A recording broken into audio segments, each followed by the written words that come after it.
আসসালামু আলাইকুম, কেমন আছেন আপনারা? আজকে আমি আমার ফ্যামিলির সাথে চলে গেলাম নদী দিয়ে পার হয়ে শ্বশুরবাড়িতে। আসলে শ্বশুরবাড়িতে অনেক মজার মজার খাবার পাওয়া যায়, এই জন্য শ্বশুরবাড়িতে প্রায় যাই। আসলে পুরো পৃথিবীতে শ্বশুরবাড়িতে হচ্ছে গিয়ে মধুর হাড়ি বলে একটা বিষয় থাকে। এই যে এখানে রিক্সায় উঠে গেলাম, যাচ্ছি। দেখেন কি সুন্দর গাছ, কত সুন্দর নেচার। ওয়াও! চলে আসছি শ্বশুরবাড়ির রেস্টুরেন্টে। আসলে এটা একটা রেস্টুরেন্ট।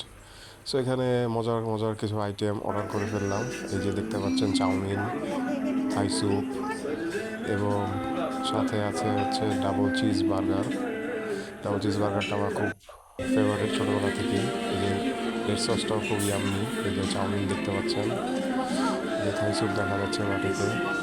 থাই স্যুপটাও খুব মজা, আপনারা ট্রাই করবেন। এই যে স্পেশাল ডাবল চিজ বার্গার, এই বার্গারটা আমার ছোটোবেলা থেকে খুব ফেভারিট।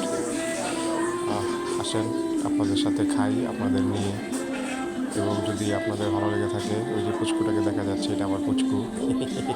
সবাই ওর জন্য দোয়া করবেন, সবাই মাশাল্লাহ বলবেন, বিসমিল্লাহ। আহ, মজা, খুবই মজা। মনে করেন না আপনাদের ছাড়া খাবো, আপনাদের নিয়েই খাবো। এই যে আপনাদের জন্য রয়েছে, দেন আপনারা একটু খান। এবং অবশ্যই লাইক ফলো করে দিবেন, সাবস্ক্রাইব করে দিবেন। চাউমিনটা ট্রাই করছি, চাউমিনটাও খুব মজা। তবে আমার মনোযোগ সব বার্গারের প্রতি। দেখি স্যুপটা কেমন। ইয়াম। না, স্যুপটা আসলে আজকে এত ভালো লাগে নাই, কারণ বার্গার মুখে দিয়ে ফেলেছিলাম। তবে স্যুপটা মজা আছে, আপনারা ট্রাই